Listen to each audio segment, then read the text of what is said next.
Hi, welcome to Someone Else's Movie, the original podcast where an actor, writer, director, or nebulous industry figure gives a little love to a movie they didn't make. I'm Norm Wilner, I'm a programmer at TIFF now, and the festival is over, but this is the other thing I do. My guest this week is Julian Higgins, a filmmaker whose credits include the 2004 feature Mending Wall, episodes of the television series House and Guidance, and several short films, including an adaptation of James Lee Burke's short story Winter Light that he's now expanded into a feature of its own, God's Country. It stars Thandiwe Newton as a retired academic drawn into a confrontation with trespassers on her remote Montana property. It's now playing in the US and it opens this Friday, September 23rd, in Toronto at the TIFF Bell Lightbox, where Julian and co-star Joris Jarsky will be joining me to introduce the 7:15 p.m. screening and stay for a Q&A afterwards. Julian picked Loveless, Andrei Zvyagintsev 2017 drama about a divorcing couple, Zhenya and Boris, played respectively by Mariana Spivak and Alexei Rosen, who are so caught up in their mutual loathing that they don't even notice when their 12-year-old son, played by Matvey Novikov, disappears. That's the plot, but like all of Zvyagintsev cinema, it's about so much more than the story in front of the camera. This is Someone Else's Movie. I love this filmmaker, Andrei Zvyagintsev. He's done 5 films: The Return, The Banishment, Elena, Leviathan, and Loveless in order. And that's over about the last 20 years. And I just want to say, like, Zvyagintsev is his film, The Return, which was his first feature, I saw at a moment in my life when I was getting into filmmaking. And I don't think I would be the filmmaker that I am without seeing The Return, because it showed me the way of, like, the kinds of movies that I wanted to do and how they could be done really well. And so that's why I'm so passionate about him. Loveless, I think I would choose, even though it's really difficult for me to pick one. Loveless I would choose because I just think it is so extraordinarily well executed, from the writing to the production itself, the way it's edited, the music, like everything about it is just absolutely top notch. And it's also just a devastating political story, in addition to being a very well, very compelling, well dramatized human story. What I love about Zvyagintsev is his just absolutely savage social criticism that he smuggles into his movies. And Loveless, I think, is the most successful of all 5 movies in that regard. I did not see him until I think I saw The Return in pieces for whatever reason. I didn't cover it that year at the film festival and it took a while to catch up to it. It wasn't until Leviathan that I had the time to sit in one of his movies from beginning to end. And it just bowled me over. I went back and I caught up and did all the things you're supposed to do, but it's just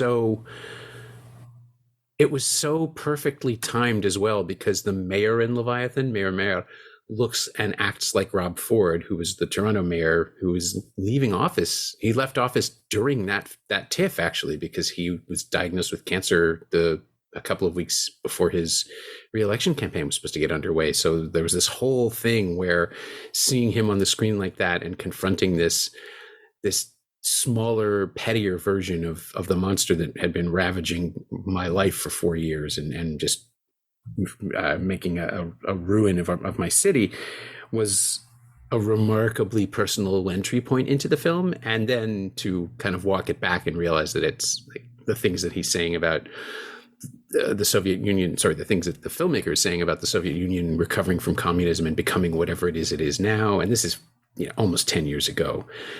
Was stunning. And then Loveless came along and just laid me out, because I'm a child of divorce. My parents finally split when I was 10, but they had a trial separation before when I was really young, and I really don't have any happy memories of it.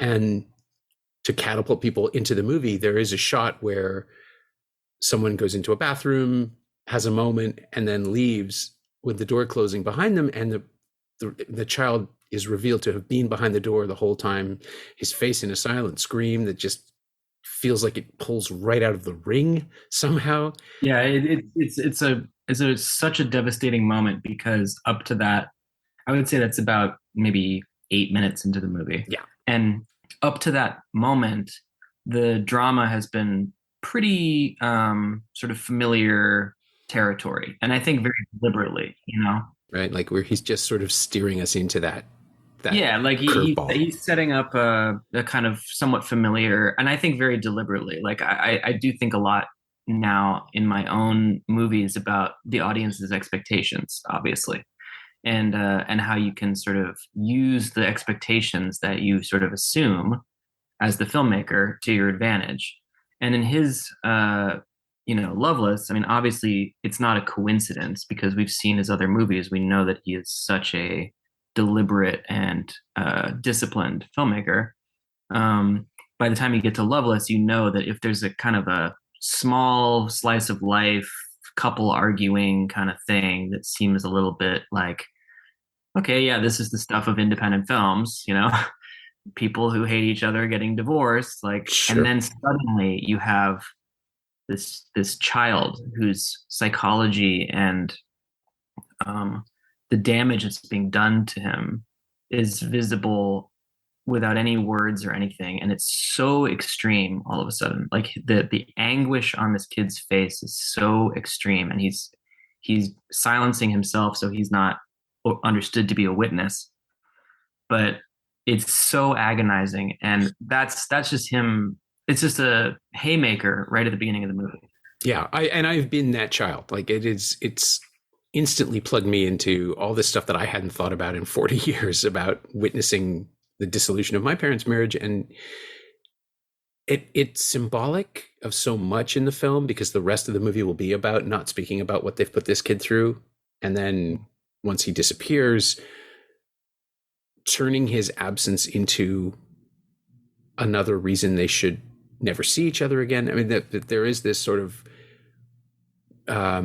it's not a maxim exactly, but there is a general belief that most relationships don't survive the disappearance or death of a child, that parents can't see each other without seeing the missing child. But here, they already hate each other so much, and it's already underway that his disappearance just becomes another inconvenience to that dissolution. And it's just horrible. And it's fascinating because the first hour or so of the movie, essentially, just for the listeners, the movie starts with the kid coming home from school, and then it kind of cuts to that evening, and the parents are fighting, and then we have the moment we just talked about, and then the next morning the kid goes to school, and that's the last you see the kid in the film. And the story is about, I mean, it's actually kind of a high concept log line. Essentially, it's the parents of a child who disappears, who are in the middle of a divorce, have to work together to try to find their missing son. It sounds like a movie that would be made in America and probably, not end the way this one does. Yeah. But the first hour of it, the kid goes to school, and then I would say the midpoint is when we learn that the child is missing. So for the first hour of the movie, you're watching these parents who are living totally separately now, and like they both have other relationships, and the husband is his new lover is pregnant, and they're engaged. It's very like we're very deep into the separation. And you're just kind of watching their lives, and sort of you don't know as the viewer yet that the child is missing. So you're just kind of watching their lives and getting very involved in their lives. And then the second half of the movie just dismantles their selfishness, their complete lack of interest in the child's life. And they're each trying to push responsibility for the child onto the other person. So and once again, you don't know that that's what the filmmaker is doing to you, because he's not showing you that the kid is missing yet. So you become invested in their lives and the intricacies of their relationship and all that stuff. And then you also have to reevaluate your relationship to that. And that to me is where it becomes the political aspect of it. Because, you have two generations, and the younger generation is being damaged irreversibly by the behavior of the older generation, which that is something Zvyagintsev deals with in all his movies. Is what has been inherited in Russia from the older generations, and this question of whether there is a future for Russia. And I think it's just incredible that he's able to make such a devastating film within, like, under Putin's Russia. I mean, that's another thing that I admire about this filmmaker.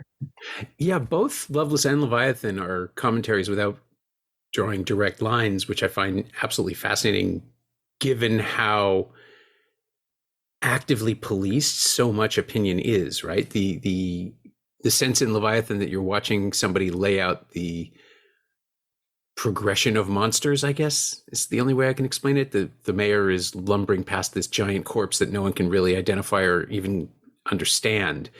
He just gradually is revealed to be the latest monster that everyone has to deal with, and he'll go and there'll be someone else, and that feels like the succession of leaders, but it's so deftly rendered that someone who was perhaps obsessed with his own image wouldn't see himself in it, because like, well, that guy's awful, I'm not awful, I have an image that I maintain. And then in Loveless, it's even more blunt, right? Because a child disappears and there's no structure in place that really cares. And yeah, as you say, it's about an entire generation being abandoned. Yeah. But it's also about everyone pretending that they're moving forward while giving up on the kids. Well, I was going to say, it mixes in a critique of capitalism as well. Yep. You know, that's the thing. It's like, and Loveless, I think, and Leviathan have a lot in common. It's almost like the Andrei Zvyagintsev cinematic universe, you know? Small town, big town, yeah. Yeah, but the thing is, like, the thing that I saw when I watched The Return, when I had just graduated from high school and like knew I wanted to be a director, but kind of hadn't seen a movie that did exactly what I was aspiring to do. What The Return does, and it's what Zvyagintsev does in general, is it's mythic storytelling. It's almost fairy tale, and that's why, you know, you were talking about Rob Ford, but I thought you were going to be talking about Donald Trump.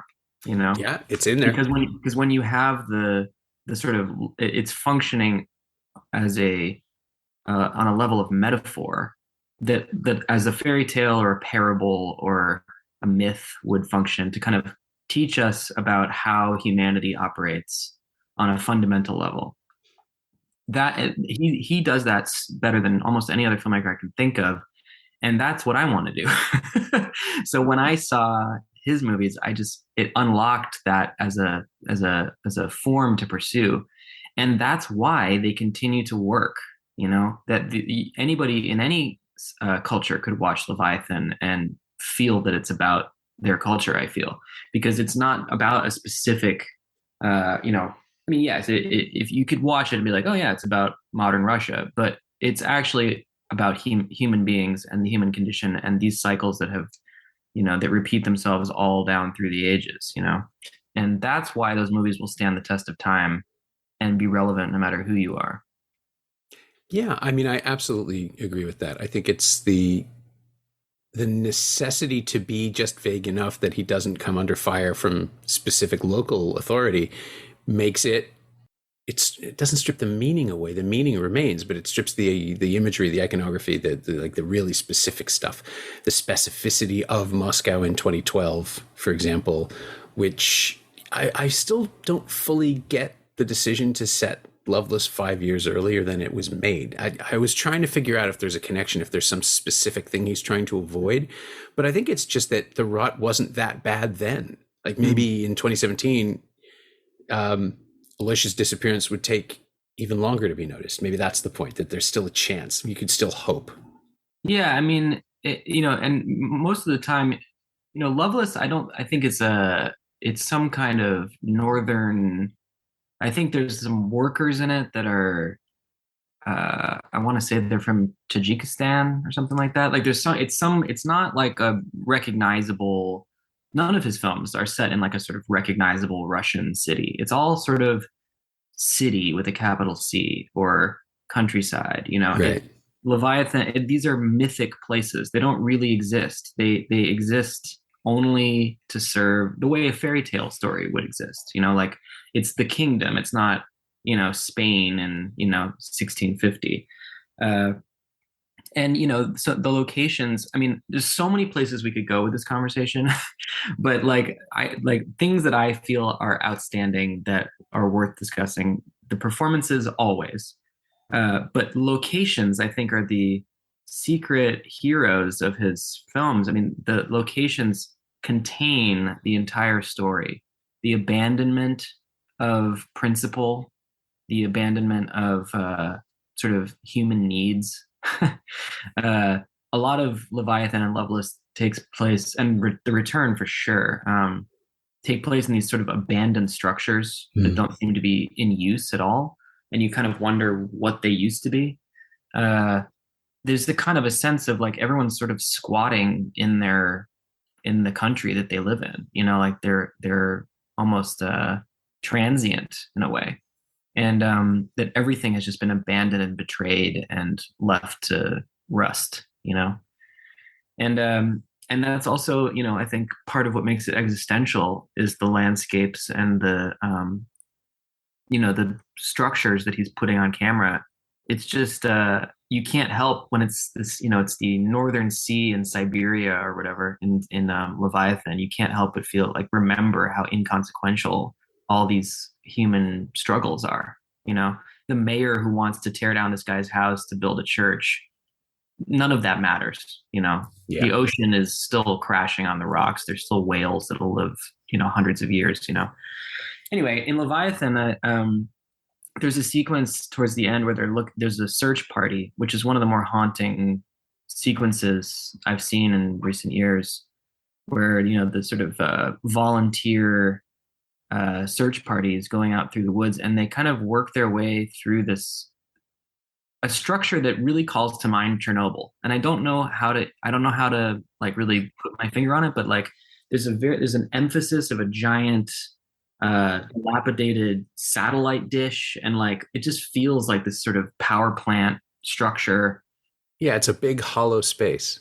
Yeah, huge hollow spaces, and the locations within the space, these sort of absolutely blown up kind of conference rooms and stuff like that. It just feels like if you watch Chernobyl, like the locations are so similar, and that's what I mean. It's like that's how he's doing it. It makes you create the association in your head. He's not ever spelling it out. He doesn't say, "Look at Putin's Russia. Here's how this happened, and that's how it's affecting these people." He's just putting some images in your head that make your brain do the work. I don't know if he intended it to look like Chernobyl, but that's what it evoked that for me. And then I started thinking about that became a layer of the story for me. I just think that kind of filmmaking is so sophisticated and so hard to do, and he just consistently does that.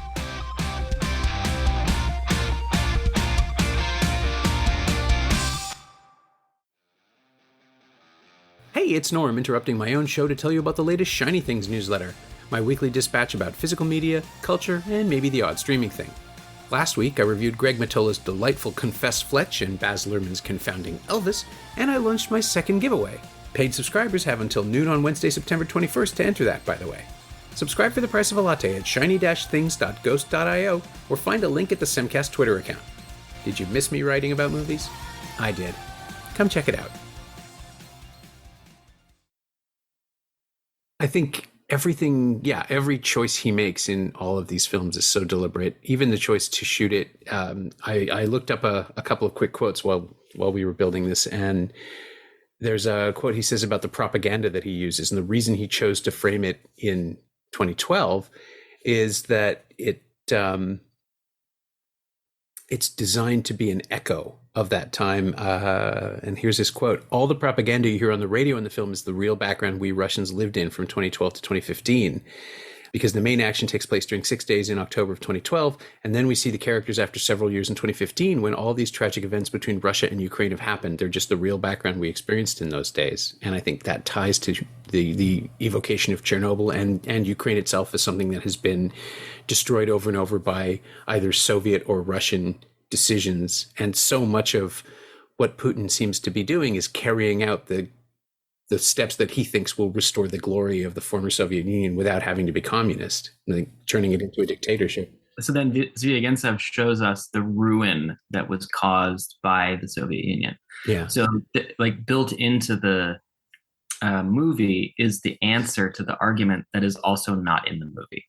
And I just think this is my new obsession is because, and frankly, it started with Loveless. When I saw Loveless in the theaters when it came out, I didn't understand it on a conscious level. On a subconscious level, I felt I fully understood it. And it took me a number of viewings to really kind of make what I was feeling conscious. But that is my favorite kind of filmmaking, where you know what it's about. No one's ever telling you what it's about.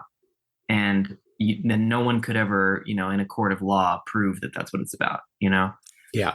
I think that is so hard to do. And it's the most effective because it just interacts directly with your subconscious, And there's I mean, maybe we'll get here, later on, but and this is a spoiler, but what happened was, the spoiler alert is they don't find the kid, or do they? Because towards the end of the movie, there's a scene where the parents are called to a morgue to look at a, child's body that has been brought in. And they have this, the dialogue on the page is essentially, that's not our son. He had a mole on his chest. That's definitely not him, And when I watched the movie, they show you a quick glimpse of this corpse, and it's pretty grisly, but I kind of explained the parents' strong emotional reaction to how grisly the corpse is. Yeah. And then later, on my perhaps third viewing, I realized that it actually is their son, and that they're 100% in denial at that moment, because to admit that it's their son is to finally admit that they have been so complicit in what happened to him. And so they just push it away, but their emotions can't, their emotions get the better of them. Their emotions are the telltale heart, and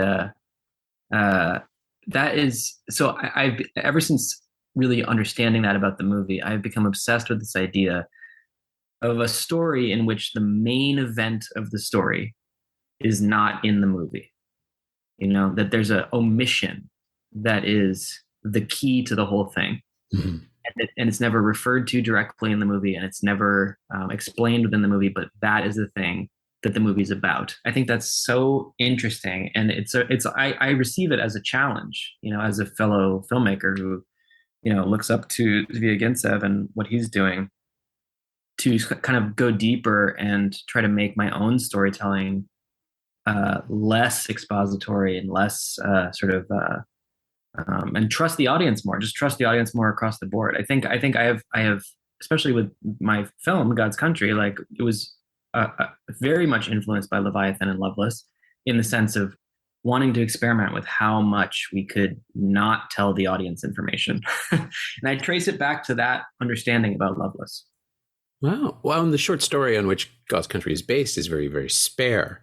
But also you've changed almost everything about it. I know you shot a short film that was closer to the original text, with Raymond J. Barry playing the lead character. And now in your new version in the feature, it's Thandiwe Newton, which changes literally everything about the mechanics of the story and the assumptions that we have about the character. By casting a woman of color, you completely invert the idea that it's a late middle-aged professor who's taken early retirement, and now it's just somebody who does not want to be bothered for whatever reason she carries with her, right? I mean, it's all that. It's everything you've said, that the inciting incidents are things that happen before the credits even roll at the beginning. Yeah, all the relevant, her backstory is extremely important in our adaptation. In our story, you do eventually find out elements of her backstory, but sure. The idea that for example, the film starts, her mother, who she has been sort of taking care of, has recently passed away. And part of what she's, doing is going through that process of sort of going through her mother's stuff and trying to figure out what her kind of close the relationship in a way, trying to figure out what her relationship to her mother actually is now and what her new role is going to be. But you actually don't know that it was the mother that died until about 25 minutes into the movie. You just see her doing the activities. Yeah. And so our conversation, myself and my writing partner, Shea Obana, was to kind of try to understand what the audience would be understanding as they went through the movie. So initially, someone died, and you know this is a middle-aged woman, so I think a lot of people in the audience will assume it's her husband. And so then we use that for a little while. Then someone says, I'm glad she's not suffering anymore. And you perk up, I think, at the word she, going, oh, that's not her husband. So then the question was, who do they think it is now? Who does the audience think died now? And so we sort of tried to keep that curiosity going as a way of drawing you into the movie and making you, help solve the mystery of who these characters are and what has happened. And like, I think that kind of withholding of information actually draws the audience closer to the movie. And because another way of doing it is like when she comes into her house for the first time, just put a portrait of her and her mother on the mantle, Sure. And like that is the easy way to do it. But I think seeing movies over the course of my life and just developing my preference of, I don't want to be talked to by the movie like I'm stupid. I want the movie to trust me to, do the work, and I enjoy doing it. And I think, a lot of these turning points for me as a filmmaker are related to seeing Andrei Zvyagintsev movies, which is again why it was so hard for me to pick one. I love them all.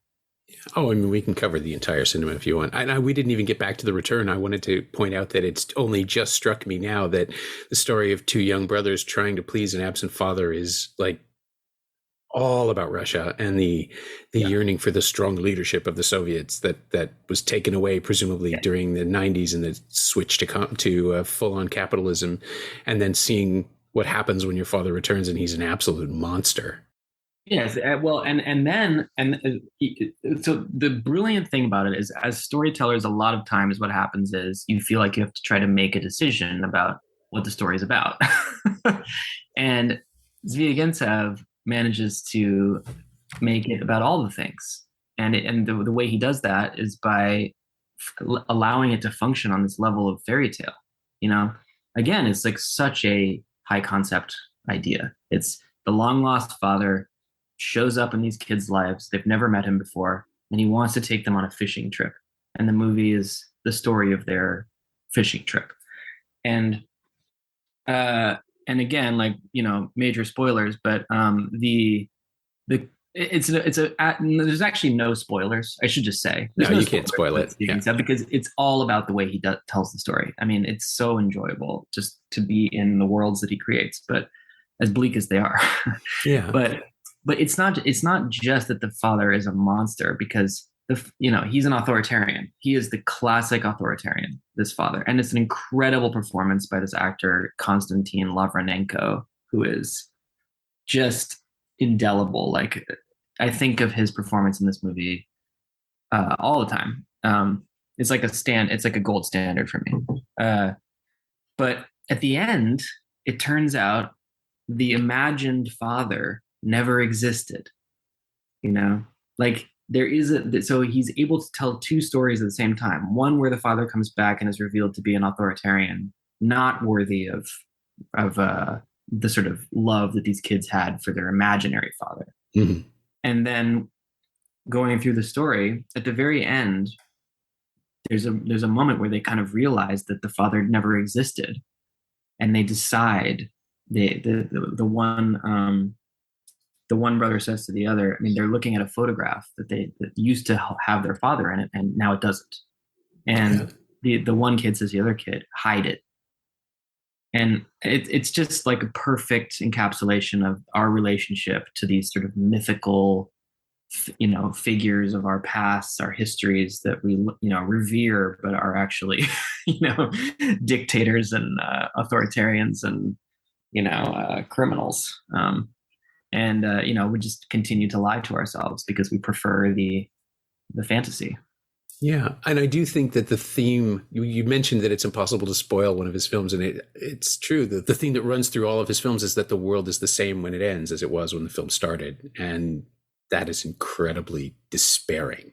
The movies are not happy about this, right? It's not an ironic, well, there you go. It's absolute crushing misery and empathy for the people who are in these worlds trying to make their way through them.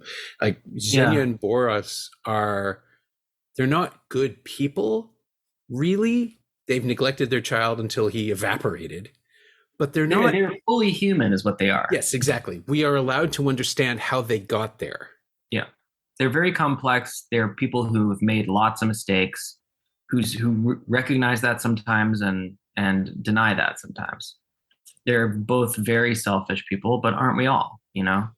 And the interesting thing about, and again, this was a very, very much an inspiration for me with God's Country, is there's a story that happens within the narrative, but then and that could be very bleak, like in these films. Like Leviathan and Loveless are not, date night movies.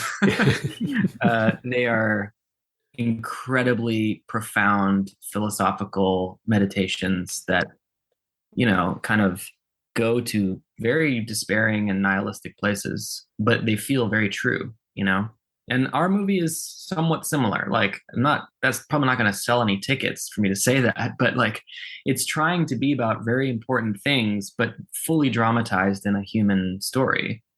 But there's also the story of the film and the audience. There's the story within the movie, and there's the story of the film and the audience. And that story can actually be very hopeful, even if the narrative that's being told is very bleak.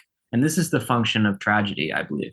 And this is why I think it's so amazing to have people finally seeing this movie in a theater as a group, because something different happens when it's 100 people in a dark room going through this very heightened and devastating experience together. It's very cathartic.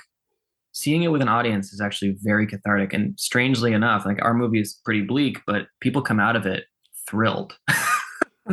They're like everyone's so effusive afterwards, because it is, I hope, because it feels true to them and they feel like they're not alone anymore. And that's how I feel when I watch Loveless. Like, it's just absolutely devastating, and I don't actually have much shared experience with those characters, but it also feels so true and so valuable and so applicable to so many different contexts. And it's a movie you can return to over and over again and find new and important things. So that would be a perfect ending for this episode, except that we also kind of need to talk about Zvyagintsev actual health, because he had apparently a terrible reaction to the Sputnik COVID-19 vaccine in the summer of 2021, went into the hospital and has not come out, to my knowledge. I haven't been able to find anything. Yeah, he was in a medically induced coma for, I believe, months, but was successfully brought out of the coma eventually. And I believe he did have really serious damage to his lungs and stuff like that. The other thing is, it's very hard to know what is really going on, because, Russia being Russia, and also I think he was transferred to Germany at some point. Yeah, he's been in Germany for a while. The last piece of information I could find was a Russian news story about his treatment in Germany from May 2022. There's been no word since then. Yeah, I mean, it's very alarming. Obviously, if you are going to make art to speak to the, general public about the, devastation being wrought by the autocratic regime, you're absolutely in danger. And I just hope that, he'll be able to recover and make more movies, because, he has just been on the rise as an artist for, 20 years. I don't know what else to say about it, but I can't wait for another Zvyagintsev movie. Yeah, I'm curious. Do you think he'll make one about the medical system? I mean, would that be the logical place to go next? I know that he had been signed up to do a television project with HBO, I believe. Yeah, in English language, and produced by his Russian producer, who has worked with him since The Banishment, I believe. I did not know that. But yeah, he was, I think, preparing to do that, and then the pandemic started, and now things have, I'm sure, been derailed. But yeah, I mean, he had reached that point with Loveless where he'd been nominated twice in a row for Best Foreign Film, and I think he was going to have his breakout moment onto the sort of I don't know, whatever you want to call it, sort of into the American film industry, which frankly, I don't know if that would have been a good move anyway, but we'll find out. I mean, I just want more work from him. So I hope he's going to recover. My thanks to Julian Higgins, whose new film God's Country is in theaters in the US right now and opens in Toronto at the TIFF Bell Lightbox this Friday, September 23rd. In fact, Julian and his co-star Joris Jarsky will be joining me for Friday's 7:15 p.m. screening. You should come too. Julian's not on Twitter, but you can find him on Instagram at FilmJulian, all one word, and you can find theaters and showtimes for God's Country at godscountryfilm.com. All one word, no apostrophe. You can find Loveless on Blu-ray and DVD from Sony Pictures Home Entertainment, and it's also available to rent or buy on various VOD platforms. As always, you can find me on Twitter at Norm Wilner, and you can find this podcast there at Semcast, SEMcast, and on the web at someoneelsesmovie.com. The first year of the show is still available for just $20 at payhip.com/Semcast. That's the first 52 episodes of Someone Else's Movie, 45 of which aren't currently available anywhere else. And check out my newsletter, Shiny Things, at shiny-things.ghost.io. I think you'll like it. Our theme song is by The Last Year. If you like that, or the show in general, please say so. Leave a review wherever you've been listening. Every little bit helps. It truly does. And check out the other shows on the Frequency Podcast Network while you're doing that.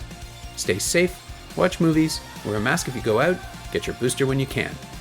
I'll see you next week.